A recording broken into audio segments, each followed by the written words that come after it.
বেশ কিছু কমেন্টস আসে what I it in a day video করা নিয়ে, তাই চলো আজকে সেরমই একটা ভিডিও শেয়ার করি। দিনটা শুরু হয় আমার 1 কাপ গরম চা দিয়ে, ওই 7:30 পৌনে 8টা নাগাদ। জলখাবারে থাকে শসা আর তরমুজের রস, ফাইবার সহ। আমি এই রস ছাঁকি না, চিনিও দিই না। এখন ক্লায়েন্ট অফিসে যাচ্ছি, ইন্টারনাল অডিট চলছে বলে। গিয়ে একটু কাজ করে 12টা নাগাদ খাই 1 কাপ চা।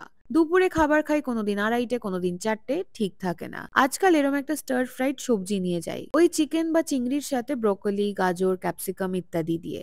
6টা নাগাদ খাই আবার 1 কাপ চা বা কফি, সাথে খিদে পেলে মাঝে সাঝে একটু স্যান্ডউইচও খেয়ে নিই, ওই সময়টা একটু খিদে পায়। বাড়ি ফেরার আগে ওই 8টা নাগাদ খাই আর 1 কাপ চা, যা থাকে আর কি। যেমন সেদিন সবাই লিকার চা খেলো বলে আমিও তাই খেলাম। এটা গতকালের ভিডিও ছিল। ক্লায়েন্ট অফিস থেকে নিজের অফিসে ফিরে অফিসের সাঙ্গপাঙ্গদের সাথে প্রায় 3 মাস পর ফুচকা খেয়েছিলাম। বাড়ি ফিরে আর কিছু তেমন খেতে ইচ্ছা করছিল না। ফিরে এসে বাথরুমে লাগানো অ্যামাজন থেকে কেনা এই নতুন র্যাকটা গোছালাম। ব্যাস, এইভাবেই কাটলো আমার দিনটা, আর এইভাবেই কাটে প্রায় প্রত্যেকটা দিনই। বড্ড বোরিং।